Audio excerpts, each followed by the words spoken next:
আমার তখন 19 বছর বয়স। আমার বাবা মা আমার বিয়ে দিয়ে দিয়েছিল। ওই অ্যাবিউসিভ বিয়েটার শেষ হয় হচ্ছে একটা রিহ্যাব সেন্টারে গিয়ে। আমার মধ্যে কিন্তু সাবানা হওয়ার একটা টেন্ডেন্সি আছে, যেটা আমাদের বাঙালি মেয়েদের মধ্যে খুব আছে। আপনার মধ্যে একটা বসিং ব্যাপার আছে। আমার অনেক ফ্রেন্ডরা আমার হাতে মার খেয়েছে। আমি অবশ্যই নারীবাদী। রেহানা মারিয়াম নূর করার পর বাঁধনের একটু ভাব বেড়েছে। এই কথাটা আমি তোমার কাছে আজকে প্রথম শুনলাম। সততা এবং পরিশ্রম আমার কাছে মনে হয় যে এটা খুব ইম্পর্টেন্ট। আর আমার নিয়ত, আমি ঘোষণা দিলাম যে আমি বিয়ে করতে চাই, কিসের কি কোনো একটা পাত্র পেলাম না। যখন মেগাস্টার শাকিব খানের সাথে আপনার ঝগড়া হয়েছিল, সেই কথা মনে পড়লে কি এখন হাসি পায়? হাসি পায় না, মানে মনে হয় যে আসলে কত কিছু করে আজকে বাঁধন হয়েছি, এরকম তো না। মানে জার্নিটা খুবই অন্যরকম ছিল।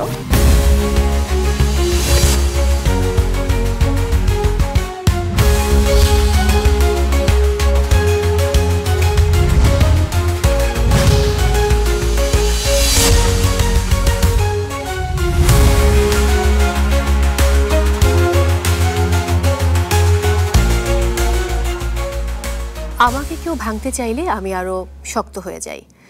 আর এই কঠিন আমি টিকেই গিয়েছি একটি কারণে। বাইরে থেকে আমার যে আগুন দেখা যায়, আমার ভেতরের আগুন তার থেকেও অনেক বেশি তীব্র, অনেক বেশি গভীর। হ্যালো ভিউয়ার্স, আমি মৌসুমী মৌ। প্রিয় মাছরাঙা টেলিভিশনে আরও একবার চলে এসেছি সেলিব্রিটি শো স্টার নাইট নিয়ে।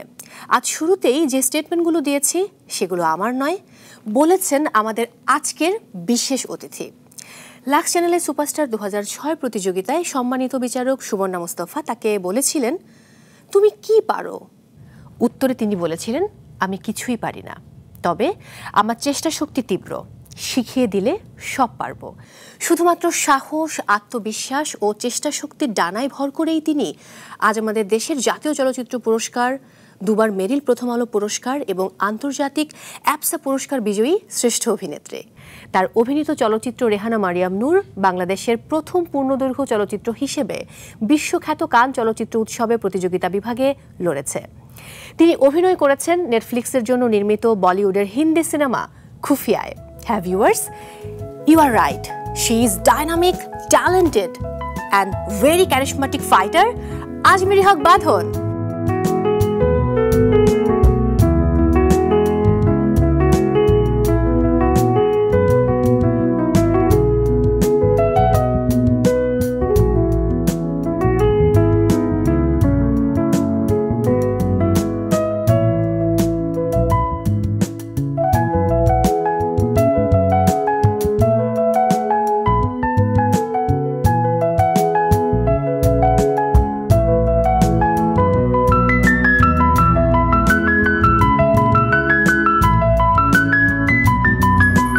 কেমন আছেন? আমি ভালো, তুমি কেমন আছো? খুব ভালো। অনেকদিন পর দেখা হলো এবং আপনাকে দেখতে বরাবরের মতো ভীষণ গ্ল্যামারাস লাগছে।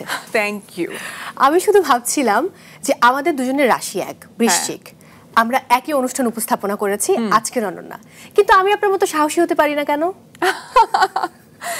পরিস্থিতি মানুষকে সাহসী করে। আমি মনে করি যে প্রত্যেকটা ইন্ডিভিজুয়াল হিউম্যান বিইংই সাহসী, কিন্তু পরিস্থিতি যখন যাকে যেই জায়গায় রাখে তখন সে সেই রকম ভাবে রিঅ্যাক্ট করে। তার মানে হচ্ছে আমাকে আরো খারাপ পরিস্থিতির মধ্য দিয়ে যেতে হবে। যদিও আমার এমনও মনে হয় মাঝে মধ্যে যে আপনি তো যখন ক্লাস 5-এ পড়তেন তখন একটি ছেলেকে ঘুষি মেরে নাক ফাটিয়ে দিয়েছিলেন। হ্যাঁ, আমারও কিন্তু মাঝে মধ্যে এরকম করতে ইচ্ছে করে না, কিন্তু এখন আমি অনেক ভালো হয়ে গেছি। এখন আর আমি মারামারি খুব একটা করি না। অনেক বছর পর্যন্ত মারামারি করেছি। আমার অনেক ফ্রেন্ডরা আমার হাতে মার খেয়েছে, অনেক মানুষ মার খেয়েছে। ফ্রেন্ডদের প্রসঙ্গ যেহেতু এলো, আমরা যেমন আপনাকে বাঁধন হিসেবে জানি, কিন্তু আপনি তো নানি। একদম সবার অনেক জ্বালাইছি ফ্রেন্ডদেরকে। সত্যি যে সম্পর্কে থাকি না কেন আমি খুবই প্রোটেক্টিভ হই। সো ফ্রেন্ডদের সাথেও এটা খুব হতো এবং ফ্রেন্ডদেরকে আমি অনেক জ্বালাতাম, সো ওরা আমাকে নানি বলতো। সেই 2006 থেকে অভিনয়ের শুরু, দীর্ঘ 15 বছর পর এসে আপনি সু-অভিনেত্রী হিসেবে প্রতিষ্ঠিত হলেন বা খেতাব অর্জন করলেন। সত্যি করে বলুন তো যে এই 15 বছরে অভিনয় নিয়ে আপনার ভেতরে হতাশা কাজ করেনি বা মানে ক্যারিয়ার নিয়ে ডিপ্রেশনে চলে যাননি? একদমই না, বিকজ তখন আমি জানতাম যে আমি এই কাজটা খুব একটা করতে চাই না, জাস্ট করার জন্য করছি। তারপর বিয়ে শাদী করে সেটেল ডাউন করব, তারপর আমার লাইফ সেট, এইসব কাজ আমি আর করব না। সো তখন আমার চিন্তা ভাবনা এরকম ছিল। তো তখন আফসোস হওয়ার কোনো অপশন ছিল না আসলে। আমি এরকমটা শুনেছি যে একটা সময় আপনি জিমেও যেতেন মেকআপ করে। একদম। শুধু জিমে না, আমি আমার মেয়ের সকালবেলা স্কুলে ড্রপ করতে যেতাম 6টার সময় উঠে, 5:30টার সময় উঠে মেকআপ করে তারপরে যেতাম। আসলে স্কিনটা আস্তে আস্তে ড্যামেজ হতে শুরু করে, ডাল হতে শুরু করে, তো এক ধরনের ইনসিকিউরিটি কাজ করতো, আর আশেপাশে মানুষ তো ছিলই সেই ইনসিকিউরিটি দেওয়ার জন্য। সো তখন ওই কারণে ওই ভয় থেকে, ওই ইনসিকিউরিটি থেকে আসলে মেকআপ নিয়ে আমি জিমে যেতাম, আমার মেয়ের স্কুলে যেতাম। এমনটা সবসময় আমরা লক্ষ্য করি যে আপনার মধ্যে একটা বসিং ব্যাপার আছে, এবং এটাও জানি স্কুল থেকে ডেন্টাল কলেজ অবধি আপনি সবসময় ক্লাস ক্যাপ্টেন হতেন। সেই সময়ের কোনো মজার স্মৃতি যেটা আজকে স্টার নাইটে শেয়ার করা যায়? আমি তখন ক্লাস 3-4-এ পড়ি না 5-এ পড়ি এরকম। তো আমি ক্লাস ক্যাপ্টেন ছিলাম। তো আমার ক্লাসের এক মেয়েকে একটা ছেলে ওয়াটার গান আছে না, ওয়াটার গান দিয়ে এসে ওকে পানি ছিটায় দিছে। আচ্ছা। তো আমি আমার দায়িত্ব হচ্ছে, আমি সবসময় যে কোনো মানুষের কোনো বিপদ হলে আমি একদম ছোটবেলা থেকে এটা ছিলাম, হ্যাঁ, ছোট ছোট জিনিসে ছিলাম, বাট উইথ টাইম এটা বেড়েছে। কিন্তু দেখা গেল যে ওকে মেরেছে, আমি যে ওকে প্রোটেক্ট করার জন্য যে ওই ছেলের সাথে প্রথমে তর্ক হলো, তারপরে ওই ছেলে একটা পর্যায়ে আমাকে বলল যে এইটা ওর ইচ্ছা, ও করবেই, হ্যাঁ। তো আমি আর কি যে ওকে মেরে দিলাম। তো মেরে দেওয়ার পর আমার বাবা মাকে স্কুল থেকে ডাকা হলো। আব্বু আম্মুর জন্য এটা খুবই অকওয়ার্ড ছিল, যে হয় না যে ছেলে বাচ্চার জন্য সাধারণত বাবা মাকে স্কুলে ডাকা করলে ঠিক আছে, হ্যাঁ, মানে আমাদের সোশ্যাল সিস্টেম যেরকম, কিন্তু মেয়ে এরকম একটা ছেলেকে মারছে অ্যান্ড সেই জন্য স্কুল থেকে ডাকছে, এটা আব্বুর জন্য খুব অকওয়ার্ড ছিল। তার মধ্যে আমি আবার ফার্স্ট গার্ল, মানে সব মিলায়, মানে হয় না যে হচপচ একটা সিচুয়েশন। বাট তারপরে আমি আবার সরি বলেছি, এবং এখনো আমি জানি না যে ওই ছেলে এখন কোথায় আছে, বাট আমি খুবই সরি। মানে হলো ডান পিটে যে ব্যাপারটা, এটা সবসময় আপনার মধ্যে ছিল? হ্যাঁ, একটু ছিল, বাট আমার মধ্যে ওই সাবানাটাও ছিল। আমার মধ্যে কিন্তু সাবানা হওয়ার একটা টেন্ডেন্সি আছে, যেটা আমাদের বাঙালি মেয়েদের মধ্যে খুব আছে। কিন্তু আলটিমেটলি গিয়ে আমি আসলে, আমাকে হয় না যে আমার সৃষ্টিকর্তা আমার জন্য নির্ধারণ করে রেখেছে ডিফারেন্ট কিছু, সো সেই জন্যই হয়তো আজকে আমি বাঁধন এরকম হয়েছে। ছোটবেলায় খেলাধুলা করতেন এবং খেলাধুলায় খুব ভালো ছিলেন, সেই সময় কি কি খেলতেন? আমি দাঁড়িয়াবান্ধা, গুল্লাছুট, তারপরে এই ধরনের খেলাগুলো খুব খেলতাম, এবং আমি খুব ভালো ছিলাম এই খেলাতে। মানে আমার সাথে দাঁড়িয়াবান্ধাতে কেউ পারতো না। তখন একটা টমবয় ব্যাপার ছিল মনে হয়? একটু ছিল, হ্যাঁ। আপনি কথা বলছেন, আমিও আপনার সাথে কথা বলছি, আর আমার বারবার চোখের সামনে ভাসছে সেই রেহানা মারিয়াম নূরের রেহানা, খুফিয়ার অক্টোপাস, আবার সেই গুটির সুলতানা, আবার রবীন্দ্রনাথ কখন এখানে খেতে আসেনির মুস্কান জাবেরির কথা। মানে এত শক্তিশালী অভিনয়, এরকম অনেক নান্দনিক চরিত্র আপনি করেছেন। এই মুহূর্তে মনে হচ্ছে সেগুলোর এক ঝলক যদি একটু দেখে আসি তাহলে মন্দ হয় না। হ্যাঁ, চোখ রাখি।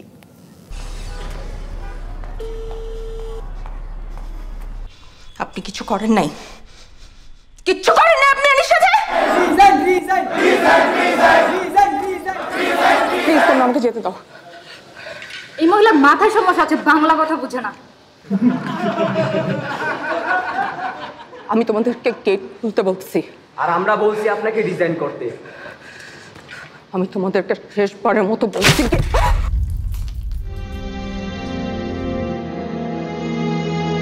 मैं आपके लिए काम करना चाहती हूँ।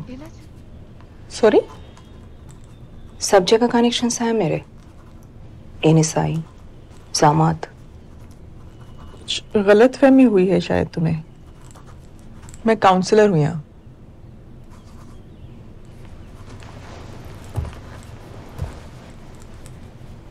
मुझे मालूम है आप कौन है, कृष्णा मेहरा,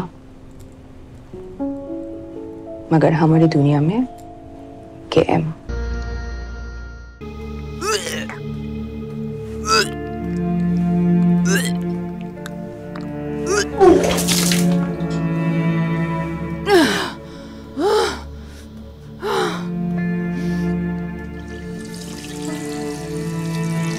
ভালো লাগছিল না, প্রকৃতির কাছাকাছি থাকতে চাইছিলাম, আর রাশেদকে মৃত্যুসজ্জায় কথা দিয়েছিলাম একটা রেস্টুরেন্ট ওপেন করব। ও সবসময় চাইতো আমার রান্নার স্বাদ যাতে সবার মাঝে ছড়িয়ে পড়ে, আর আমি তো রান্না বান্না নিয়ে অনেক এক্সপেরিমেন্ট করতে চাই, যেটা কলকাতায় বসে সম্ভব না। কেন, কি এমন এক্সপেরিমেন্ট? বিশুদ্ধ ফরমালিন মুক্ত কেমিক্যাল ফ্রি শাকসবজি, মাছ, মাংস দিয়ে রান্না, যেই শাকসবজি আমি এখানকার আবাদি জমিতে ফলিয়ে সরাসরি রান্নায় ব্যবহার করতে পারি। তো এই শাকসবজি দিয়ে কুমিরের কোন রেসিপিটা রান্না করা হয়? রেজালা? ব্রিলিয়ান্ট। যে মেয়েটি একটা সময় কথা সাহিত্যিক হুমায়ুন আহমেদের সঙ্গে একটু দেখা করার জন্য একটি বিউটি প্রেজেন্টে অংশ নিয়েছিলেন, সেই প্রতিযোগিতা শেষ হবার পর 7 দিনের মধ্যেই তো সেই প্রোডাকশন হাউস থেকে আপনি ডাক পেলেন এবং টানা 2.5 বছর কাজ করেছেন। কি মনে হয় শুধুমাত্র তীব্রভাবে স্বপ্ন দেখেছিলেন বলেই কি স্বপ্ন আপনার কাছে এসে ধরা দিয়েছিল, নাকি পুরোটাই ভাগ্য? সততা এবং পরিশ্রম আমার কাছে মনে হয় যে এটা খুব ইম্পর্ট্যান্ট, আর আমার নিয়ত। আমি সবসময় বিশ্বাস করি যে মানুষের যা কিছু অর্জন হবে, যা কিছু সে পাবে, তার সবটাই আসলে নিয়তের উপর নির্ভরশীল। এবং আমি মনে করি যে আমার নিয়ত সবসময় খুব পরিষ্কার ছিল, সৎ ছিল, যার জন্য সাথে পরিশ্রমটা ছিল। সো হয়েছে। আর ভাগ্যটা তো অবশ্যই কিছুটা ছিলই, ডেফিনেটলি। আমার একটি ইন্টারভিউতে এসে আপনি বলেছিলেন যে রেহানা মারিয়াম নূর করার পর অবশ্যই তো অভিনেত্রী বাঁধন বদলে গেছে, ব্যক্তি বাঁধনও বদলে গেছে। তবে অনেকে আবার এমনটাও বলেছেন যে রেহানা মারিয়াম নূর করার পর বাঁধনের একটু ভাব বেড়েছে। আপনি আসলে কি বলবেন?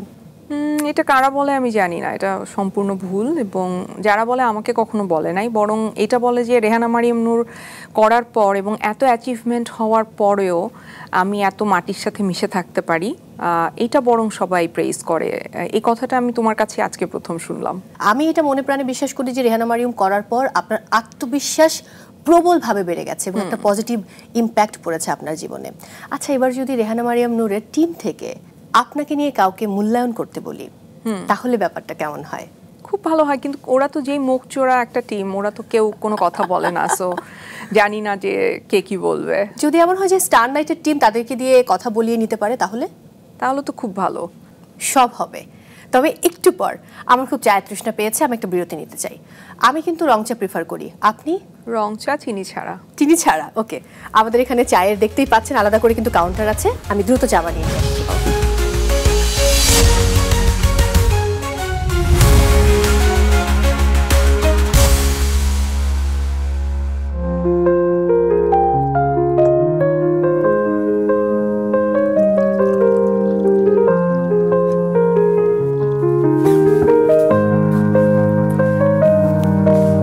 রং চা, thank you, without sugar.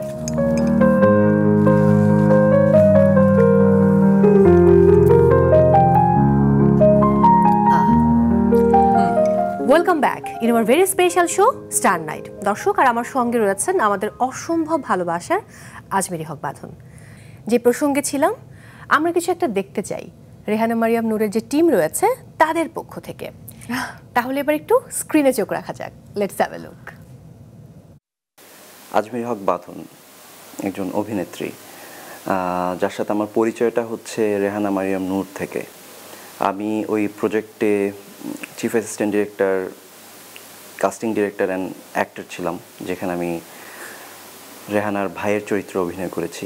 So first look টেস্টের মনে হয় উনি যখন ক্যামেরার সামনে এসে দাঁড়ানোর আগেই আমার কাছে মনে হচ্ছিল যে রেহানাকে পেয়ে গেছি। অ্যাজ আ কো-আর্টিস্ট আমি যদি বলি, ওনার সাথে কাজ করতে আমার একদমই কষ্ট হয়নি, কজ আমাকে কখনো মনে হয়নি যে আমি আসলে প্রিটেন্ড করছি ওনার ভাই হিসেবে। Cause throughout the rehearsal session and throughout the journey of the film আমরা আসলে ভাই বোনের মতোই হয়ে গেছিলাম। আমরা আমাদের কাছে কখনো কখনো মনে হতো যে আমরা একই রকম দেখতে লাগি। সো অ্যান্ড উনিও ওনার ভাইয়ের সাথে আমাকে নানাভাবে রিলেট করতে পারতেন।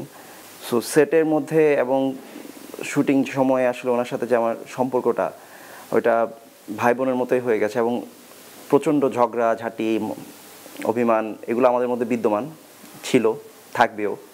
আমার মনে হয় উনি ব্যক্তি মানুষ হিসেবে অনেক বেশি আবেগী, অভিমানী, সৎ এবং পারফেকশনিস্ট। শুটিং সময় যেভাবে লাইটটা কীভাবে হয়, রেহানা মারিয়াম নূর যেহেতু একদমই স্টুডিও লাইট ছাড়া ন্যাচারাল লাইটে শ্যুট করা, উনি ওই টিম থেকেই আসলে লাইটটা নিয়ে যেভাবে স্টাডি করা, লাইটটা কীভাবে কাজ করে অ্যান্ড ফ্রেমিং সেন্স নিয়ে উনি যে আসলে মনোযোগটা দিয়েছেন কীভাবে ভালো দেখায়।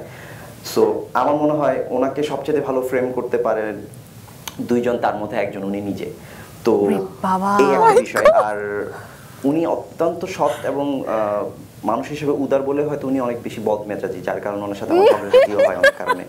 সবার সাথেই হয়, ওনার কাছের মানুষ সবার সাথে ওনার ঝগড়াঝাটির একটা বিশাল ইতিহাস সবার কাছেই পাবেন। So which is good, cause ওনার ভিতরে কিছু থাকে না। উনি অ্যাবসলিউটলি সাদা মনের মানুষ। মানুষ হিসেবে তো অসাধারণই, অভিনেত্রী হিসেবে অসাধারণ, কারণ উনি ক্যারেক্টারটাকে লিভ করেন এবং যে কাজটা যে মুহূর্তে করেন সেটাকে ওন করেন, উনি অলওয়েজ প্রেজেন্টে থাকেন। That's it. দারুণ, কি বলবেন?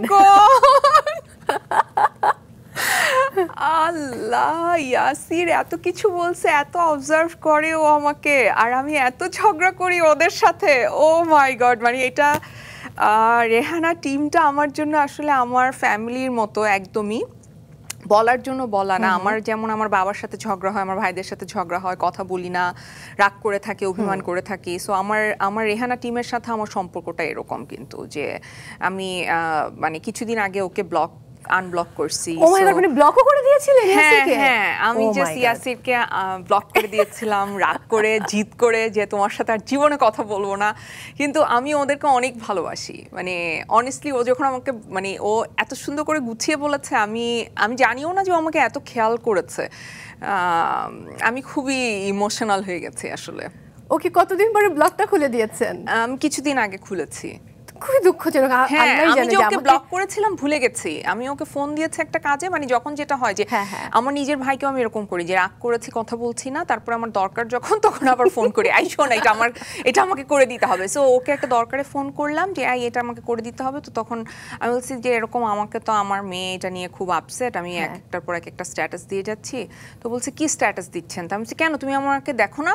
তো বলছে কিভাবে দেখবো আপু, আপনি তোমাকে ব্লক করে দিচ্ছেন। খুব খারাপ। আনছি যে তোমাকে আমি ব্লক করে দিছি কবে, বলে লাস্ট ঝগড়া যেই দিন হয়েছে সেই দিন।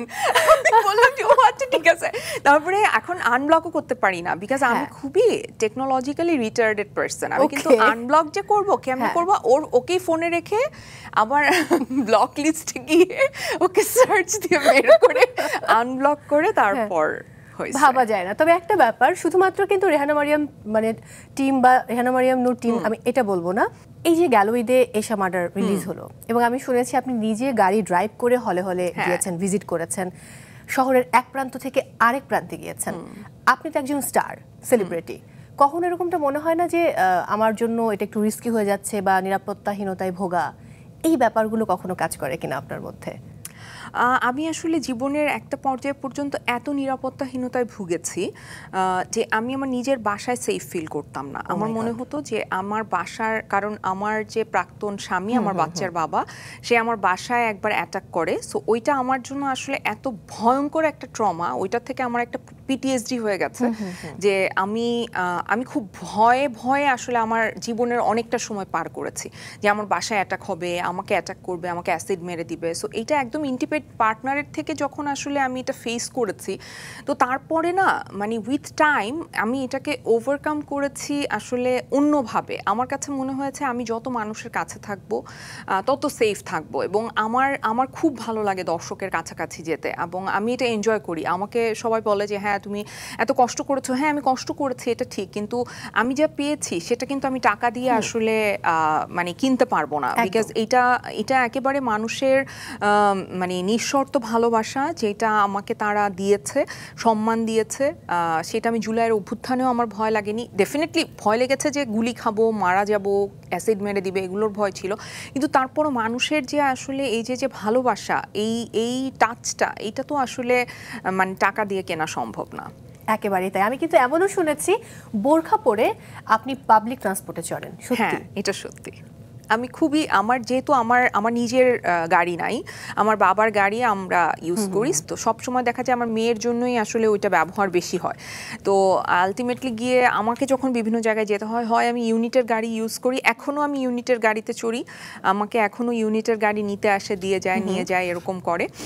আর যখন দেখা যায় যে সেটা পাচ্ছি না, তখন আমি পাবলিক ট্রান্সপোর্টে যাই। মানে মেট্রো তো নর্মাল, মানে এটা তো খুবই, মানে আমি বলবো যে হাইফাই ট্রান্সপোর্ট, কিন্তু আমি পাবলিক বাসেও উঠি, লোকাল বাস। হ্যাঁ, লোকাল বাস। হ্যাঁ, একটা জিনিস একটু জানতে চাইবো, অনেকেই বলেন যে আপনি নারীবাদী, আপনি নিজেকে কিভাবে সংজ্ঞায়িত করবেন? আমি অবশ্যই নারীবাদী। এবং এটা নিয়ে আমার কোনো মানে বলাতে কোনো সংকোচ নাই। আমি অবশ্যই নারীবাদী, আমি বিশ্বাস করি যে সামাজিকভাবে, অর্থনৈতিকভাবে, রাজনৈতিকভাবে নারীদের সম অধিকার প্রতিষ্ঠা করাটা ভীষণ জরুরি এবং নারীবাদ যেটা আছে সেটা আসলে এটাতেই বিশ্বাস করে যে মানে প্রতিটা মানুষের অধিকার রক্ষা করা হবে এবং প্রতিটা মানুষ তার স্বাধীনভাবে তার জীবনটাকে যাপন করতে পারবে। আমি এই মুহূর্তে ভাবতে ভাবতে আপনার সঙ্গে আমার আরেকটা মিল খুঁজে পেলাম, কি পরিবারের প্রথম সন্তান এবং একমাত্র মেয়ে। পরিবারের প্রথম সন্তান এবং একমাত্র মেয়ে হিসেবে তো একটু আহ্লাদে গদগদ হবার কথা। খুবই গদগদ আমি। তাই? হ্যাঁ। কিন্তু আমার তো মনে হয় আপনি অনেক টাফ।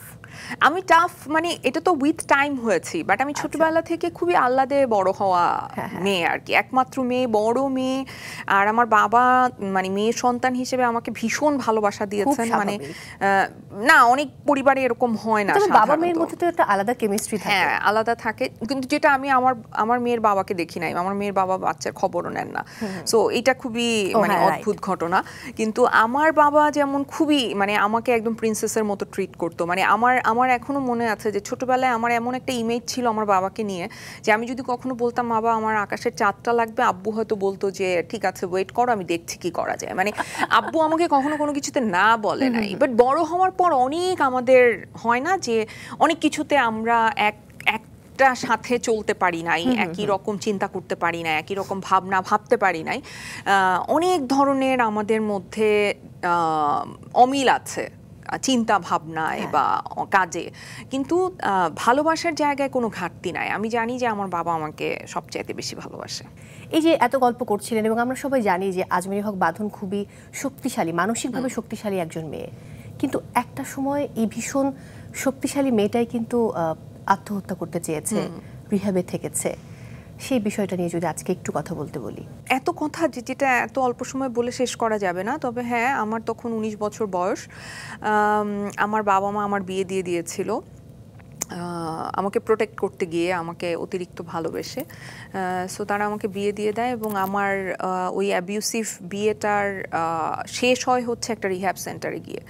সো একজন সাইকিয়াট্রিস্টের আন্ডারে আমাকে ভর্তি করা হয় এবং তারপরে আমার ট্রিটমেন্ট হয়। তারপরে তো আমি লাক্সে যাই, তারপরে আমার লাইফটা পুরো বদলে যায়। সো আমি লাক্স চ্যানেলের সুপারস্টারের কাছে অনেক গ্রেটফুল অলওয়েজ। আমি সবসময় এটা মনে রাখি এবং আমি সবসময় এটা বলি যে লাক্স চ্যানেলের সুপারস্টার সেই প্ল্যাটফর্ম যেটা আমাকে আসলে নতুন করে জন্ম দিয়েছে মানুষ হিসেবে। এই যে তারপরে একটা ব্যাপার মাথায় চলেই আসে, আমি না চাইছিলাম না যে আজকে কোনো অপ্রিয় প্রশ্ন করি, বাট যেহেতু স্টার নাইটে আড্ডা দিতে বসেছি, অনেক প্রশ্নই তো কথা প্রসঙ্গে চলে আসে, যেহেতু এই ট্রমাটিক একটা বিয়ের গল্প চলে এলো। মানে এইরকম একজন স্ট্রং পার্সোনালিটির একটি মেয়ে, ভাবা যায় না যে তিনিও ম্যারিটাল রেপের শিকার হয়েছেন, মানে কতটা ভয়াবহ। আসলে স্ট্রং পার্সোনালিটি তো উইথ টাইম ডেভেলপ করেছে। তখন আমি এত বাচ্চা একটা মেয়ে ছিলাম, আমার জীবনের প্রথম এক্সপেরিয়েন্স, আমার কোনো একটা ছেলের সাথে আমি প্রথম আসলে এই ধরনের কোনো ইন্টিমেট রিলেশনশিপে গেছি এবং সেইটা এত ট্রমাটিক ছিল। সো ওইটা তো আসলে ভয়াবহ ছিল, খুবই কুৎসিত ছিল এবং সেইটা আসলে আমি মেনে নিতে পারছিলাম না বলেই আলটিমেটলি গিয়ে আমি সুইসাইডাল হয়েছি এবং আমার কাছে মনে হয়েছে যে আমার আর মুক্তির কোনো উপায় নাই। বাট এখন সময় বদলেছে, এখন মানুষ বলতে শিখেছে। কারণ তখন আমার মাথায় এটাও কাজ করতো যে আমি আমার বাবা মাকে আসলে ছোট করতে চাই না, আমি আমার বাবা মাকে সমাজের কাছে ছোট করতে চাই না। সো আমি যে ডিভোর্স দিয়ে দেওয়ার কথা বলবো আমি সেটাও বলতে চাই নাই, কিন্তু আমি কিন্তু ভেবেছি যে আমি মরে যাব। এবং আমি যেহেতু মেডিকেল স্টুডেন্ট ছিলাম, আমি কি ভয়ঙ্করভাবে চিন্তা করেছি যে আমার অ্যাকিউট রেনাল ফেলিয়ার হবে। আমি ওভারডোজে অন্য মেডিসিন খেতাম যাতে হচ্ছে আমার রেনাল ফেলিয়ার হয়, কিডনি ফেলিয়ার হয়ে আমি মারা যাই। মানে আমি ভেবেছি যে আমি যে সুইসাইড করব সেটাও আমার বাবা মার জন্য তো খুব লজ্জার হবে যে ও সুইসাইড করেছে। কিন্তু মানে আমার কাছে মনে হয় যে বাবা মার ওই জায়গাটা খুবই মানে ওই সিকিউরিটির জায়গাটা ছেলে মেয়েকে দেওয়াটা খুব জরুরি, যেখানে একটা ছেলে মেয়ে ভাববে যে আমি পৃথিবীতে যে যাই বলুক না কেন, যাই হয়ে যাক না কেন, আমি শেষ পর্যন্ত আমার বাবা মার কাছে ফেরত যেতে পারবো। তো ওই জায়গাটা আমি ততদিন আসলে ফিল করতে পারি নাই। বিকজ আমি যখন আমার মাকে বলতাম যে আমি আসলে এখানে সাফোকেটেড, আমি আসলে এটা আমি পছন্দ করছি না, আমার ভালো লাগছে না, আমার বাবা মা ভাবতো যে, স্পেশালি আমার মা ভাবতো যে এটা আসলে উইথ টাইম ঠিক হয়ে যাবে। সো এইটা সেও হয়তো তার সোশ্যাল যে আসলে আমাদের দেশের প্রেক্ষাপটে গতানুগতিক মায়েরা ভেবে থাকেন। হ্যাঁ, হয়তো কিছু কিছু বিষয় হয়তো আমাকে একটু টাচ করতে হচ্ছে। হ্যাঁ, আমি একদম। প্রমিস করছি, যেহেতু আপনি আমার অসম্ভব পছন্দের, আমরা অনেক মজার গল্পেও যাব, হ্যাঁ। কিন্তু আরো খানিকটা সময় একটু এই গল্পগুলো করতে চাই, কারণ এই শো এর মধ্যে আসলে দর্শক পুরো আজমেরি হক বাঁধনকে খুব অল্প কথায় স্বল্প পরিসরে জানবে। আমি কিন্তু বাসার মানুষদের কাছ থেকে আপনার সম্পর্কে অনেক অভিযোগ পেয়েছি, বিশেষ করে আপনার রাজকন্যা সায়রা। সে বলেছে যে আপনি যখন যে চরিত্র করেন এবং দীর্ঘ সময় ধরে চরিত্রের মধ্যে আপনি ডুবে থাকেন, বাসাতে যখন থাকেন এই চরিত্রই প্লে করতে থাকেন, ওই চরিত্রের মতো কস্টিউম, অ্যাটিটিউড সবকিছু। একদম তাই। এবং আমার মেয়ে আসলে সত্যিকার অর্থে সবচেয়ে বেশি সাফার করে আমার ক্যারেক্টারগুলোর জন্য, এবং ও আমাকে বলেছে এরপরে তুমি একটা কমেডি মানে সিনেমা করবা অথবা একটা প্রেমের সিনেমা করবা, যেটাতে মানে তোমার রোমান্টিক কিছু একটা, যেটাতে তুমি একটু ভালো মনে থাকবা, তুমি যখন যে ক্যারেক্টার করো তখন সেটার মতো কথা বলো, সেটার মতো হাঁটো, সেটার মতো খাও, মানে আমি সব কিছু ওইটার মতো করতে থাকি। সো এবং স্পেশালি রেহানার সময় তো ও জাস্ট পাগল হয়ে যাচ্ছিল যে মা তুমি কবে কস্টিউম ছাড়বা। আমি রেহানা শুরু হওয়ার 6 মাস আগে থেকে ওই কস্টিউম পরা শুরু করেছি, এবং রেহানা শেষ হওয়ার প্রায় 3 মাস পর পর্যন্ত আমি ওই কস্টিউম পরে সব জায়গায় যেতাম। সো আমার মানে আমি জাস্ট পাগল হয়ে যাই আর কি, যখন যে ক্যারেক্টার করি তখন সেরকম করতে থাকি।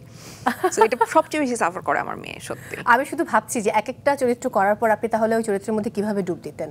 আমার চোখের সামনে সব ভিজুয়ালাইজ হচ্ছে। খুবই খুবই ডুব দিয়ে থাকে। এবং আমার মনে আছে যখন আমি মুস্কান জুবেরি করছি, আমার একটা কাজিন, আমি একটা জায়গা থেকে আসছি, তো ও আমার বাসায় বেড়াতে আসছে, তো আমার মেয়েকে আমি বলছি তুমি নিচে চলে যাও, আমার মার বাসা নিচেই, তো আমি বলছি ও আর আমি একা থাকবো। তো আমার বাসায় একটু লাইটটা ডিম করা, তো আমি যখন হেঁটে হেঁটে যাচ্ছি, ও বলতেছে বাঁধন আপু বিশ্বাস কর, পরের দিন সকালবেলা বলে কি আমার পুরা হাত পা ঠান্ডা হয়ে যাচ্ছিল তোমাকে দেখে, তুমি এইভাবে হাঁটতেছিলা কেন? আমি বলছি কিভাবে হাঁটতেছিলাম, মানে আমি তখন মুস্কানের মধ্যে ছিলাম, তো আমি মুস্কান যেভাবে হাঁটে, যেভাবে কথা বলে, আমি ওভাবে ওর সাথে কথা বলছিলাম, এবং ও ভয়ে আমাকে বলেও নাই যে ও ভয় পাচ্ছে, যে এত ভয় পেয়েছে। খুব স্বাভাবিক, আমি নিজে এখন মানে ভাবছি সেটা। তবে যদি আমি অ্যাজ এন অডিয়েন্স বলি, মুস্কান জাবেরি আমার অসম্ভব পছন্দের চরিত্র, মানে সবগুলো ক্যারেক্টার তো একটু ভিন্ন ভিন্ন, এক একটা অক্টোপাস একরকম, সুলতানা আরেক রকম, বা রেহানা আরেক রকম, কিন্তু ওই ক্যারেক্টারের মাঝে না এক একটা জামদানি পরে যখন আপনি সামনে আসতেন একটা অরা কাজ করতো, একদম অন্যরকম একটা ব্যাপার ছিল।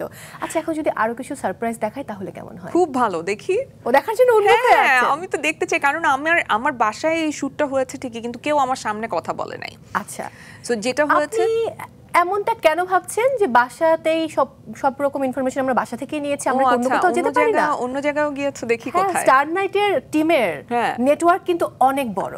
আচ্ছা, দেখা যাক, চলো এবারে অন্যরকম একটা চমক দিতে চাই আমি আপনাকে। ঠিক আছে, ওকে, লেটস হ্যাভ এ লুক।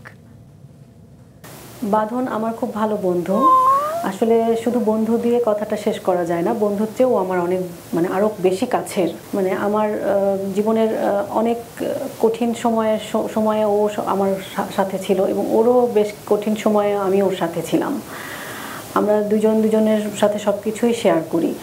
আমরা কলেজ লাইফ থেকে একসাথে আছি। আমরা শহীদ আনোয়ার কলেজে পড়তাম। 2001 সালে আমার সাথে ওর প্রথম পরিচয় হয় শহীদ আনোয়ার কলেজে। আমি একজন উদ্যোক্তা। আমার এই উদ্যোক্তা হওয়ার পেছনের গল্পটাও আসলে বাঁধন, মানে ওর অনুপ্রেরণাতেই আমি আজকে মানে মোটামুটি এখন অনেকেই আমাকে চিনে সিলভিয়া খান হিসেবে, রঙিন পিরানের উদ্যোক্তা। ওর মেয়ে আমার মেয়ে দুজনে আবার কাছাকাছি বয়স হওয়াতে আমাদের দেখা যায় হ্যাং আউটগুলোতে আমরা খুব মানে পারিবারিকভাবেই আমরা আসলে একসাথে। আর আমি এখন আপনাদেরকে একটা খুব মজার কিছু গল্প করবো বাঁধন সম্পর্কে। আমি সেটাই শুনতে চাই। আমরা ফ্রেন্ড সার্কেলে আমরা কেউ কখনো প্রেম করতে পারতাম না কলেজে থাকতে বাঁধনের জন্য, কারণ তার মধ্যে একটা মুরব্বী ভাব, সবসময় তার মধ্যে একটা মুরব্বী ভাব। এবং আমাদের আম্মুরাও ছাড়তো যে না বাঁধন আছে, যাও তুমি, সমস্যা নাই। কিন্তু কারণ ও হচ্ছে কখনোই আমাদেরকে কোনো খারাপ পথে যেতে দিবে না। আমাদের কোনো বন্ধু যদি প্রেম করতো, ওর মানে বাঁধন আসতেছে বলা যাবে না কিছু, এরকম একটা ব্যাপার সবার মধ্যে। আর একটা আপনাদেরকে খুব মজার একটা গল্প করি, সেটা হচ্ছে আমাদের শহীদ আনোয়ারে পড়তাম, সেখানে কিন্তু খুব স্ট্রিক্ট। আপনারা অনেকেই জানেন যে শহীদ আনোয়ার আর্মিদের স্কুল। সকালে আমাদের একটা প্যারেড হতো, তো এইটা ফাঁকি দেওয়ার জন্য আমি বাঁধন আমাদের আরেকটা বান্ধবী ছিল সিলভিয়া, আমরা যে চিলেকোঠায় লুকিয়ে থাকতাম। তো এটা আসলে ওর পার্সোনালিটির সাথে যায় না, এই জন্যই গল্পটা করা। তখন আমরা 11-এ পড়তাম, তখন 12-এর ব্যাচ লাগিয়ে আমরা ঘুরতাম যাতে করে আমাদের প্যারেড করতে না হয়। তো এই মজার স্মৃতিগুলো আমার মানে এখনো খুব মনে হলে খুব ইমোশনাল হয়ে যায়। বাঁধন পড়াশোনায় অনেক মেধাবী একজন ছাত্রী, সে প্রচুর পরিশ্রম করেছে এবং আমাদের মেডিকেল পরীক্ষায় যে প্রফেশনাল এক্সাম সেগুলোতে সে অনার্স মার্কস পেয়ে মানে সর্বোচ্চ নাম্বার যেটা সেটা পেয়ে সে পরীক্ষাগুলোতে পাশ করেছে। সো যদি আমি ছাত্র হিসাবে বা ছাত্রী হিসেবে তাকে আমি মূল্যায়ন করি সেখানে তার প্রাপ্তি 100-তে 100। দ্বিতীয়ত আমি যেটা বলতে চাই যে বাঁধন মানুষ হিসেবে আসলে একজন ফাইটার। আমি এখনকার যারা ছাত্রছাত্রীদেরকে পড়াই বা আমি অনেকদিন ধরে আসলে শিক্ষকতার পেশায় আছি বাংলাদেশ ডেন্টাল কলেজে। সো তাদেরকে আমি বাঁধনের উদাহরণ দিই। তার ব্যক্তিগত জীবনের কিছু প্রতিকূলতাকে সে পাশ কাটিয়ে সে লাক্স চ্যানেল আই থেকে ফেরত এসে আবার মেডিকেল পড়াশোনা করে সে ডাক্তার হয়েছে। সো এটা আসলে একটা মানুষের জন্য বিশাল অ্যাসেট, সব প্রতিকূলতাকে অতিক্রম করে এই পর্যায়ে আসা। আর তৃতীয়ত যেটা আমি বাঁধনকে বলতে চাই, তুমি অভিনয়ে যেমন মুন্সিয়ানার পরিচয় দেখিয়েছো, রোগীরা তোমার কাছে চিকিৎসা সেবা পেতে চায়। সো আমি চাই তুমি এই পেশাটার দিকে নজর দাও, অভিনয়ের পাশাপাশি চিকিৎসা সেবায় ব্যস্ত হও এবং নিজেকে যেমন অভিনেত্রী হিসেবে প্রতিষ্ঠিত করেছো সুচিকিৎসক হিসেবে নিজেকে প্রতিষ্ঠিত করো। ভালো থাকো, শুভেচ্ছা। Oh my God! দারুণ দারুণ দারুণ। প্রিয় শিক্ষক এবং প্রিয় বন্ধুর উদ্দেশ্যে কি বলবেন? খুব ভালো লাগলো, মানে আমি খুবই ইমোশনাল হয়ে যাচ্ছিলাম। আমি দেখছিলাম আপনি একবার কাঁদছেন একবার হাসছেন। হ্যাঁ, কারণ আমার ফ্রেন্ড আমার এত এত মানে সিক্রেট বলে দিয়েছে ছোটবেলার। তখন অনেক ছোট ছিলাম, অনেক কিছু করেছি, এখনো অনেক কিছু করি। মানে আমরা তো আসলে কেউই ফেরেশতা না, আমাদের সবারই ভুল আছে, ত্রুটি আছে, আবার ভালো দিক আছে। বন্ধু কিন্তু প্রেমের কথাও বলেছে যে হ্যাঁ, কাউকে প্রেম করতে দিতাম না। ও মাই গড, মানে আমি এত পচা ছিলাম, মানে আমি নিজে তো করতামই না প্রেম, কাউকে প্রেমও করতে দিতাম না, আমার কাজিনদের না, আমার ফ্রেন্ডদের না। এবং সমস্ত মারা মানে হয় না যে কার সাথে যাচ্ছ, বাঁধন যাচ্ছে তাহলে যেতে দিবে, বিকজ জানে যে আর কেউ দেখুক না দেখুক এই মেয়ে আমার মেয়েকে দেখে রাখবে। ঠিক আছে, মানে আপনি হচ্ছেন একটা ফাদার ফিগার বা মাদার ফিগার একদম পুরা। আর টিচারের ক্ষেত্রে যেটা বলবো যে আমার টিচাররা আমাকে আসলে সবসময় অনেক বেশি ভালোবাসা দিয়েছে। আমি আজকে বাঁধন যেই জায়গায় এসেছি তার পেছনে অনেক বড় একটা ভূমিকা আছে আমার টিচারদের, আমার শিক্ষক যারা ছিলেন সব সময়। কারণ তাদের ধারণা যে আমি যদি এই কাজটাও করি তাহলে আমি খুবই মানে নিষ্ঠার সাথে কাজটা করবো। বলেছেন সুচিকিৎসক। হ্যাঁ, ইনশাআল্লাহ। সো স্যার আমার জন্য মানে এত সুন্দর করে বলেছেন। প্রথমে স্যারের কাছে অনেক কৃতজ্ঞতা, অনেক অনেক শ্রদ্ধা স্যারের জন্য। এই কথাগুলোর পর আর কোনো কথাই হবে না, শুধুমাত্র চা হবে। আর এক কাপ চলবে? শিওর। দর্শক, ফিরে আসছি একটু পর, আমাদের সাথে থাকুন।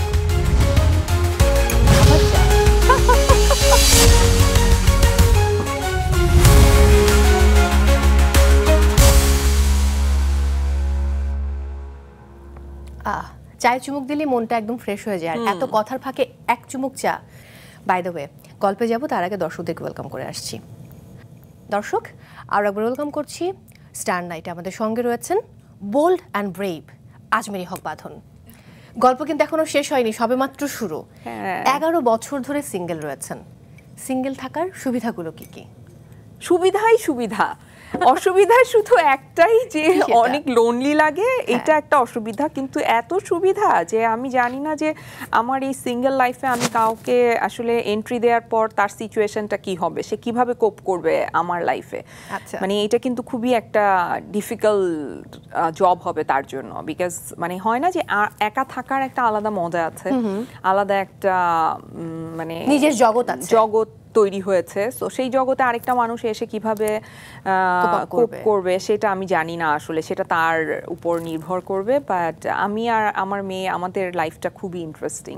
বাট আপনি আসলে নিজেকে এমন এক উচ্চতায় নিয়ে গেছেন যে আপনার জন্য বিয়ের পাত্র খুঁজে বের করা সেটা খুবই চ্যালেঞ্জিং। কেউ খুঁজে বের হচ্ছেও না নিজে নিজে। আমি ঘোষণা দিলাম যে আমি বিয়ে করতে চাই, কিসের কি, কোনো একটা পাত্র পেলাম না। তাহলে আজকে স্টার নাইটের মাধ্যমে দর্শকদেরকে জানিয়ে ফেলুন বা যারা দেখছে যে আপনার হাজবেন্ড কেমন হবে। আমি গত 1 বছর যাবত বলে যাচ্ছি, কিন্তু কিছুতেই কোনো পাত্র পাওয়া যাচ্ছে না।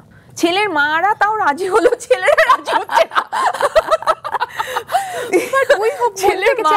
অনেক ক্ষেত্রে ছেলের মা রাজি হয়ে যাচ্ছে, তারা পছন্দ করে ফেলছে, কিন্তু ছেলে রাজি হচ্ছে না, এরকমও হচ্ছে। কিন্তু দুঃখজনক, ভেরি স্যাড, খুবই ভয় ভয়।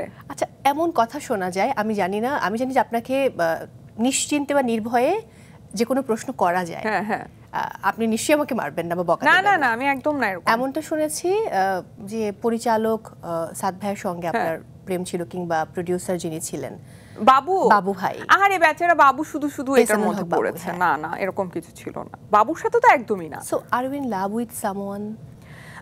ছিলাম, হ্যাঁ ডেফিনেটলি, কিন্তু বাবু না সেটা ডেফিনেটলি। ওকে, বেচারা বাবুটা ও হয়েছে কি, ও যেটা হচ্ছে যে আমার যেহেতু আমাদের টিম থেকে কেউ কোথাও যেত না, তো আমি একমাত্র যেতাম, তো আমি কি করতাম ওকে নিয়ে নিতাম, যেহেতু ও সব জায়গায় যেত আমার সাথে, যেহেতু অনেকে এটা মনে করতো, অনেক রকম কিছু মনে করতো। ওপার বাংলার খুবই গুণী নির্মাতা সৃজিত মুখার্জি, তার সঙ্গে ডিফারেন্সেসের কথাও কিন্তু আমরা জানি, এবং সে খুবই প্রেমিক পুরুষ। এই গল্পও কিন্তু ইন্ডাস্ট্রিতে রয়েছে। সৃজিত মুখার্জি কখনো আপনাকে প্রেমের প্রস্তাব দিয়েছেন?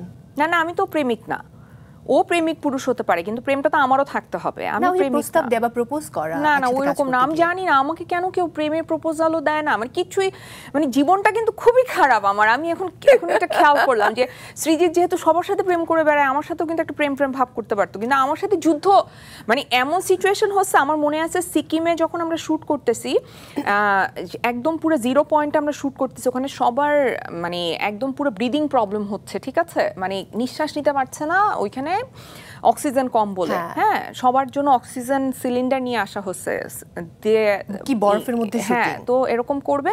তার মধ্যে আমি হচ্ছে প্রোডাকশন টিমের সাথে চিৎকার করতেছি, এন্ড সৃজিত হচ্ছে বরফের মধ্যে দৌড়ায় আসতেছে আমাকে শান্ত করার জন্য, এন্ড ও এসে আমাকে বলতেছে যে তুমি মারা গেলে তোমার বাচ্চার কি হবে? আমি বলছি হ্যাঁ বাচ্চা হবে এখন, আমার সাথে এটা হয়েছে, আমি এখন চলে যাব বাংলাদেশে। হ্যাঁ আমি হচ্ছে ওই মানুষটা, তো আমার মনে হয় এই জন্য আমার সাথে প্রেম ভাবটা মানুষের একটু কম হয়। অভিনেতা রাহুল বোস তো আমাদের অনেকের ক্রাশ, আবার অভিনেত্রী টাবু, তাকে ছেলেরা অনেক বেশি ভালোবাসেন, ছেলেদের ক্রাশ তিনি। দুজনের সঙ্গে আপনি ঘনিষ্ঠ দৃশ্য অভিনয় করেছেন, প্রস্তুতি কেমন ছিল? একই সাথে কোনো জড়তা কাজ করেছিল কিনা? একদমই কাজ করে নাই, স্পেশালি টাবুর সাথে তো একেবারেই না, বিকজ আমাকে আমার ক্যারেক্টারটা ছিল যে আমার ওর প্রেমে থাকতে হবে, সো আমি এমনি ওর প্রেমে ছিলাম, আমি কোনো অভিনয় করি নাই আসলে ওইখানে। আমাকে জাস্ট মানে বিশাল ভারদ্বাজ শেষ পর্যন্ত বলছে যে তোমাকে কি ওর সাথে বিয়ে দিয়ে দিব, মানে তুমি একটা মেয়ে এইরকম ভাবে তুমি ওর প্রেমে পড়ে হাবুডুবু খেয়ে, মানে আমি সেটের মধ্যেও না আমি অবাক হয়ে ওর দিকে তাকায় থাকতাম, ও কথা বলতো, মানে আমি প্রেম নিয়েই ওর দিকে তাকায় থাকতাম, মানে আমার এত ভালো লাগতো। বিকজ একে তো হয় না যে একটা তার প্রতি আমার একটা ভালো লাগা সবসময় কাজ করেছে, মানে তাকে অ্যাক্টর হিসেবে ভালো লাগে, তার পার্সোনালিটি ভালো লাগতো, বাট যখন আমি তাকে পার্সোনালি চিনলাম তখন আমি আসলে তার পার্সোনালিটির প্রেমে পড়ে গেছি, যে এত ভালো মানুষ হয়, এত ভালো অ্যাক্টর হয়, এত বড় মাপের একজন মানুষ এরকম হতে পারে। সো ওইটার কখনোই ওই রকম ভয় কাজ করে না। আর যেহেতু আমার ডিরেক্টর ভীষণ ভালো একজন মানুষ, সে ওইভাবেই আমাদেরকে মানে স্বাচ্ছন্দ্যের সাথেই সিনটা করতে দিয়েছে, সো আমাদের কোনো প্রবলেম হয় নাই। আর রাহুল বোসের সাথে, রাহুল বোস তো একদম একটা সুইট হার্ট, মানে ও এত লক্ষ্মী একটা মানে কো অ্যাক্টর, মানে আমার সৃজিতের সাথে কলকাতায় মানে শুটিং এর অভিজ্ঞতা প্রচন্ড খারাপ, মানে ওই ইউনিটের সাথে আমার অভিজ্ঞতা খুবই খারাপ, কিন্তু ওই ইউনিটে যদি কেউ একমাত্র মানুষ থাকে যে আমাকে সাপোর্ট করেছে, সেটা হচ্ছে সিনেমাটোগ্রাফার অ্যান্ড হেয়ারের মেয়েটা অ্যান্ড রাহুল বোস। সো এরা আমাকে আসলে অনেক সাপোর্ট দিয়েছে, সো এই সাপোর্টটা তো আমি সারা জীবন মনে রাখবো, বিকজ ওই সময়টা তার আমার জীবনে আর কখনো আসবে না। একেবারেই। আমরা তো বিভিন্ন সময় নিয়ে কথা বলছি, সময়টাকে এবার আমি একটু 2007-08 নিয়ে যেতে চাই। ওকে, দেশের বাইরে শো করতে গিয়েছিলেন যখন মেগাস্টার শাকিব খানের সাথে আপনার ঝগড়া হয়েছিল, সেই কথা মনে পড়লে কি এখন হাসি পায়? হাসি পায় না, মানে মনে হয় যে আসলে কত কিছু করে আজকে বাঁধন হয়েছি, এরকম তো না, মানে জার্নিটা খুবই অন্যরকম ছিল, হ্যাঁ খুবই হাস্যকর। এখন যদি মেগাস্টার শাকিব খান আপনাকে প্রস্তাব দেন তার নায়িকা হবার, খুবই নরম কোমল, মানে টিপিক্যাল যে চরিত্র নায়িকাদের, তাহলে কি করবেন অভিনয়? মানে আমি সোসাইটিতে ইম্প্যাক্টফুল কিছু ক্যারেক্টার করতে চাই, সো সেই রকম যদি কোনো ক্যারেক্টার আসে সামনে, ডেফিনেটলি আমি করব, কেন করব না। আমি এমনটা শুনেছি যে লেখক হুমায়ুন আজাদ আপনার আত্মীয়, ইজ ইট ট্রু? হ্যাঁ, আমার মামা হন উনি। তার সঙ্গে কোনো স্মৃতি যেটা আজকে হয়তো শেয়ার করা যায়? তার সাথে আমি তখন অনেক ছোট, উনি যখন মানে মারা গেছেন, বা ওনাকে যখন আমরা দেখেছি, আমাদের কাছে উনি একটা মানে খুবই ফ্যান্টাসি একটা ক্যারেক্টার ছিল, বিকজ উনি যখন আসতেন তখন সবাই ফিসফাস কথা বলতো, সো এরকম একটা ব্যাপার ছিল, এবং আমরা জানতাম যে উনি অনেক বড় একজন মানুষ, ওনাকে সবাই চিনে বাংলাদেশের। হ্যাঁ, এবং আরেকটা জিনিস বলতো, যেটা এখন বলতে পারবো না, বাট আরেকটা জিনিস বলতো যেটা খুবই মানে পরবর্তীতে আমি ফিল করেছি, যে কত ভুল ছিল আসলে তাদের প্রেডিকশন ওনাকে নিয়ে। সো উনি আমার কাছে পরবর্তীতে উনি আমার খুবই পছন্দের একজন মানুষ। মানে যখন উনি ছিলেন, এখন নাই উনি পৃথিবীতে, কিন্তু উনি আমার খুব পছন্দের একজন মানুষ। আপনার অ্যাঞ্জেল মিশেল আমানি সায়রা 2011 সালের 6 অক্টোবর আপনি প্রথম মাতৃত্বের স্বাদ গ্রহণ করেছিলেন এবং মেয়ের গার্ডিয়ানশিপও আপনি পেয়েছেন। এবং আপনি কিন্তু কথায় কথায় গল্পে আমাকে বলছিলেন যে সায়রা সবসময় টেনশনে থাকে প্রতিদিন সকালে উঠে যে আপনি কোন স্ট্যাটাস দিয়ে বসেন ফেসবুকে। একদম। বাট নিজের তো একটা স্বপ্ন আছে যে আমার মেয়েকে আমি এমন অবস্থানে দেখতে চাই। সেই স্বপ্নটা কি মেয়েকে ঘিরে? আমি চাই যে ও একজন ভালো মানুষ হিসেবে বেড়ে উঠবে এবং জীবনে যা করতে চায় সেটা করতে পারবে, আর খুবই স্বাবলম্বী একজন মানুষ হবে এবং একজন ভালো মনের মানুষ হবে, সহানুভূতিশীল হবে। সো এরকম একটা মানুষ হিসেবে দেখতে চাই আমার মেয়েকে। দারুণ, সকল স্বপ্ন পূর্ণতা পাক মেয়েকে ঘিরে। এই মুহূর্তে যদি আমি আরো বড়সড় কোনো সারপ্রাইজ আপনার সামনে হাজির করি তাহলে কেমন হবে? দেখি কি দেখার জন্য উদ্গ্রীব হয়ে আছে। একদম। দেখালে আমাকে কি দেবেন? কি চাও তুমি? যা চাই তাই পাওয়া যাবে? একদম। আচ্ছা, তাহলে আমি একটু ভাবি যে কি চাওয়া যায়। ঠিক আছে, তার আগে বরং সারপ্রাইজটা দেখে নেই। As a mother, আমার মা হচ্ছে খুবই ভালো, but that does not explain everything, মানে how good of a mother she is. মা হচ্ছে is almost like a friend to me, আর হচ্ছে I can tell her মাকে আমি হচ্ছে সব কিছু বলতে পারি। আমরা দুজন হচ্ছে sometimes হচ্ছে একসাথে বাইরে যাই, and তখন I beg মা to drive, because যখন মা ড্রাইভ করে তখন আমি মার পাশে বসি, তখন it's like গান ছাড়ি and like it's fun। আর হচ্ছে ওটা আমাদের একটা, মানে আমাদের দুজনের একটা ফেভারিট অ্যাক্টিভিটি যেটা আমরা একসাথে করি। আমার ফ্রেন্ডসরা হচ্ছে মাকে অনেক লাইক করে, and most of my friends like look up to her and they think that she's cool. মা হচ্ছে আমাকে নিয়ে বেশি প্রাউড, লাইক একটু ছোট একটা কিছু করলে হচ্ছে মা লাইক অ্যাক্ট করে আমি চাঁদে চলে গেছি, like very proud. So it's very awkward because most of the time she's gonna start like clapping and chillabe সবার সামনে, and like it's quite awkward, but yeah, মানে it's good to know that মা হচ্ছে সবসময় আমাকে নিয়ে like proud থাকে। ছোটবেলা থেকে যদি দেখতে যাই তাহলে ও খুব পড়াশোনায় খুব ভালো ছিল, শান্ত প্রকৃতির ছিল, একটু রাগ ছিল তখন, এরকম একটু না অনেক ছোট সময় আর কি থাকে একটা মানুষের। অনেক পড়ালেখায় ভালো ছিল, খুবই মানে ঘরের বাইরে যাইতো না, খুবই ভালো মেয়ে, কিন্তু একটু আর কি একটু নামু ভয় ভয় বলছে, ধৈর্যটা একটু কম। এখন ধৈর্য ক্ষমতা অনেক ওর বেড়েও গেছে। আরে বাহ, এটা কিন্তু জুলাই আন্দোলনের সময় যে অংশগ্রহণ করছে এটা আসলে আমরা বিশেষ করে আমি তো চাই নাই, তারপরেও মানে আমার অনেক কান্নাকাটি এটা উপেক্ষা করে ও চলে গেছে, বলছে আম্মু আমি যদি মারা যাই আমার মেয়েকে তোমরা দেখো। আমার উপদেশ একটাই যে সব দিক থেকে সে নিজেকে গুছায়া ভালো মতো চলবে, আগায় যাবে, এটাই আমার উপদেশ।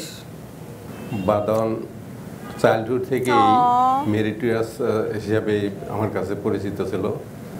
সে যখন স্কুলে কোনোদিনও সে স্কুলে অফ দেয় নাই এবং রেগুলার সে এই স্কুলে অ্যাটেন্ড করার জন্য পুরস্কারও পেয়েছে, সবচেয়ে বেশি দিন অ্যাটেন্ড করেছে মণিপুর স্কুল থেকে।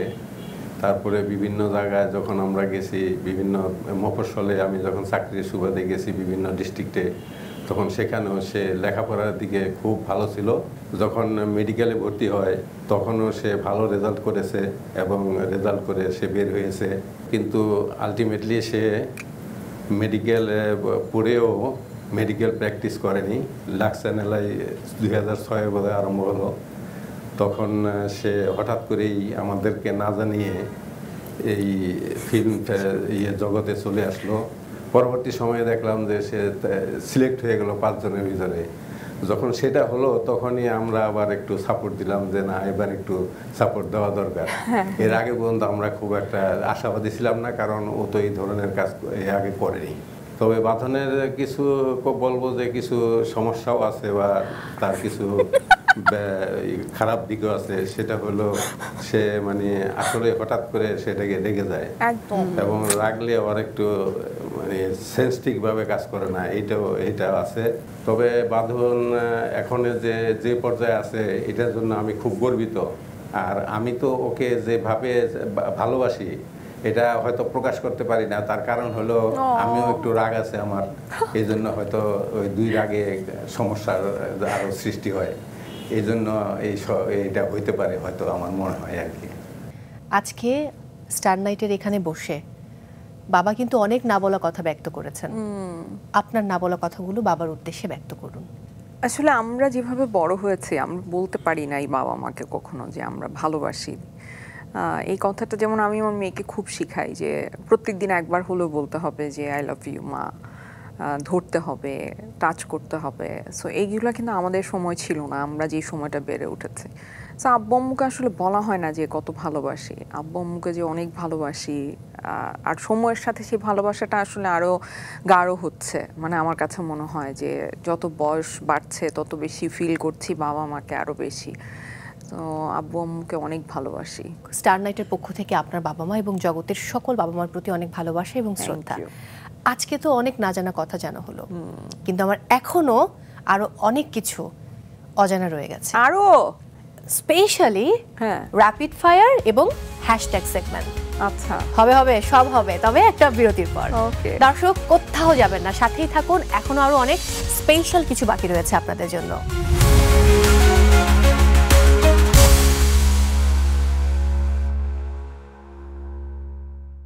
এবং ফিরে এলাম আমরা আরও একবার স্টার নাইটে। আমাদের সঙ্গে রয়েছেন আমাদের অসম্ভব ভালোবাসার আজমেরি হক বাঁধন।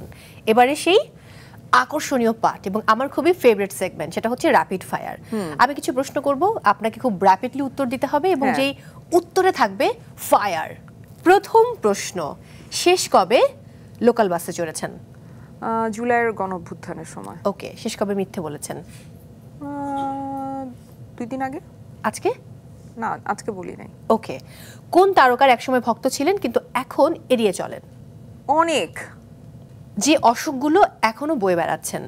Chronic depression, borderline personality disorder, এটা একদমই বয়ে বেড়াচ্ছি। যে সিরিজ বা সিনেমার প্রস্তাব পেয়েও করা হয়নি?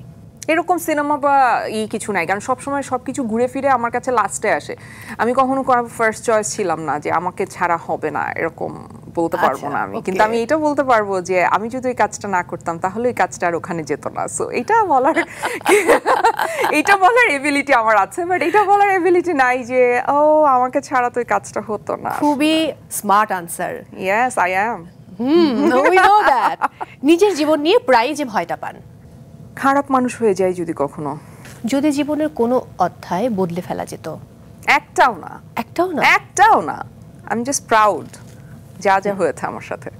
যদি সুপারউম্যান হতেন তাহলে কোন পাওয়ারটা নিতেন? আমি সুপারউম্যান হতে চাই না।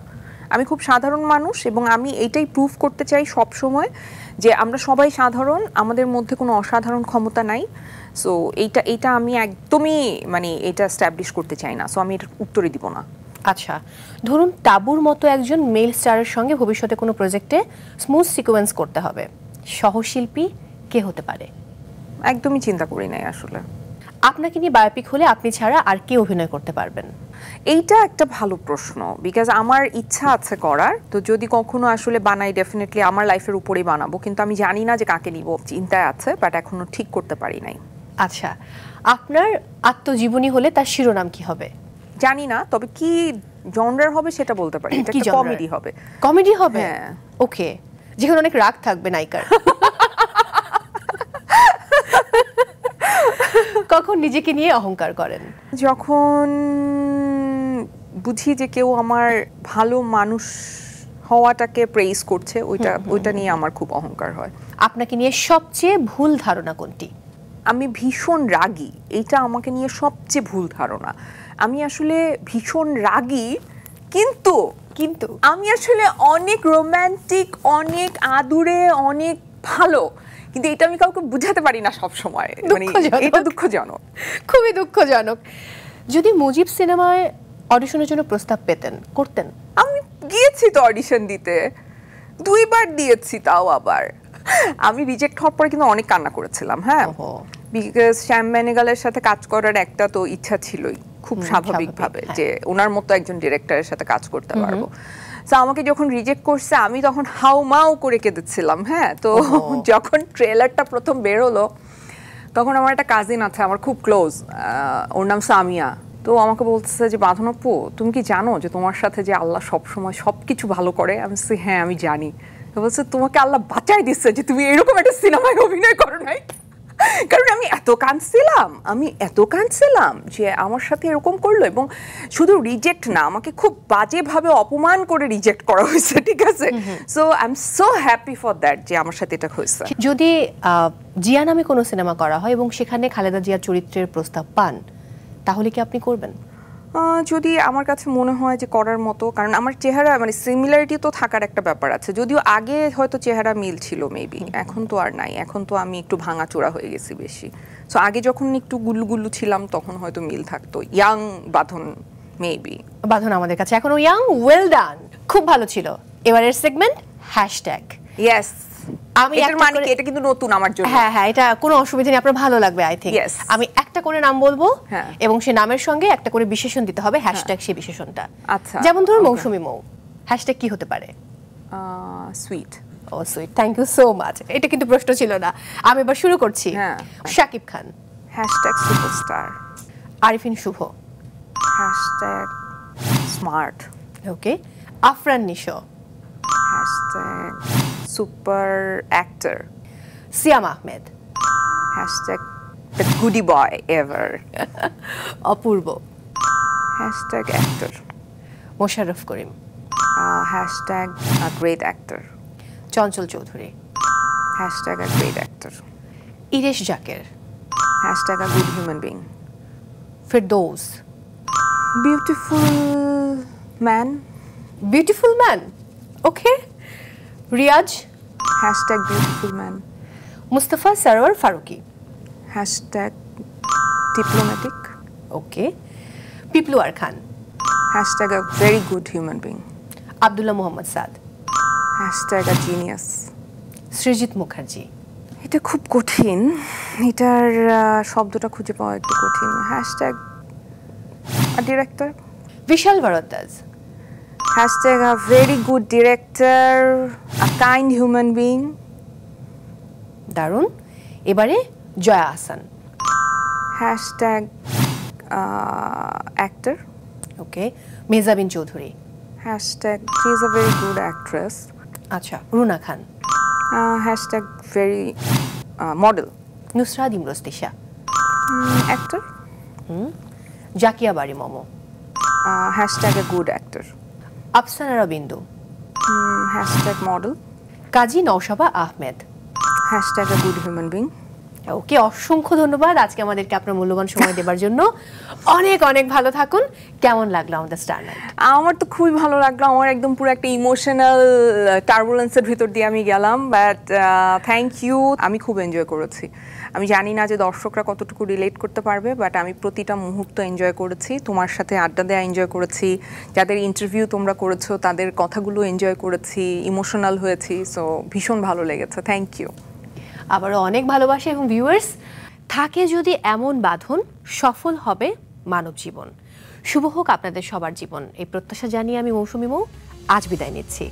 দেখা হচ্ছে আগামী শুক্রবার রাত 9টায় মাছরাঙা টেলিভিশনে। ততক্ষণ পর্যন্ত ভালো থাকুন, ভালোর সাথে থাকুন।